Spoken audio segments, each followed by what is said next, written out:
Hello friends, அனைவருக்கும் வணக்கம். இந்த கணக்கில் என்ன கொடுத்துருக்காங்க, என்ன கேட்டிருக்காங்கன்னு பாருங்கள்.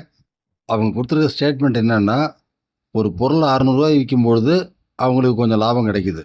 அதே சமயத்தில் அந்த பொருள் ஒரு ரூ. 400 விற்கும்பொழுது அவங்களுக்கு கொஞ்சம் நஷ்டம் கிடைக்குது. இப்போ இந்த லாபம் நஷ்டம் ரெண்டுமே ஈக்குவலாக இருக்குது. இதுதான் அவங்க கொடுத்துருக்க ஸ்டேட்மெண்ட்டு. என்ன கேட்குறாங்க அப்படின்னா, அதே பொருளை ரூ. 750 விற்றுருந்தாங்கன்னா எத்தனை சதவீதம் லாபம் கிடைக்கும், இதுதான் கேட்குறாங்க. இப்போ இந்த கணக்கு போகிறதுக்கு நமக்கு முதல்ல அந்த பொருளோட ஒரிஜினல் விலை என்னன்னு தெரியணும். That is the cost price of the article. அது நமக்கு தெரியணும். இதை எப்படி கண்டுபிடிக்கிறதுனா இங்கே ரொம்ப ஈஸி. இந்த கணக்கு போகிறதுக்கு நீங்கள் பேப்பர் பேனாலும் எடுக்க வேண்டாம். ரூ. 600 விற்கும்பொழுது அவங்களுக்கு கிடைக்கிற லாபமும் ரூ. 400 விற்கிறப்ப கிடைக்கிற நஷ்டமும் ஈக்குவலாக இருக்குது.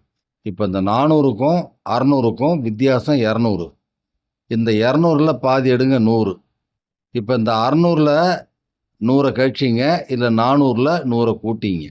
அதாவது 600க்கும் 400க்கும் இடைப்பட்ட அந்த மிடில் வேல்யூங்கிறது 500.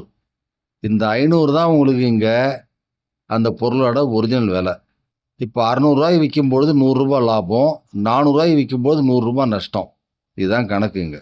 இப்போ நாம் அந்த பொருளோட விலையை கண்டுபிடிச்சாச்சு. அந்த விலை இங்கே ரூ. 500.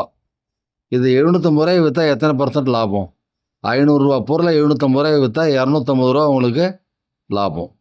அதாவது 500க்கு 250 அப்படின்னா 100க்கு 50. அதாவது சரிபாதி உங்களுக்கு லாபம், 50%. அதுதான் எங்கள் ஆன்சர். ஓகே ஃப்ரெண்ட்ஸ், கவனித்தமைக்கு மிக்க நன்றி. அனைவருக்கும் வணக்கம். அடுத்த எபிசோட்ஸில் இதே போல் மற்ற கணக்குகளை பார்ப்போம்.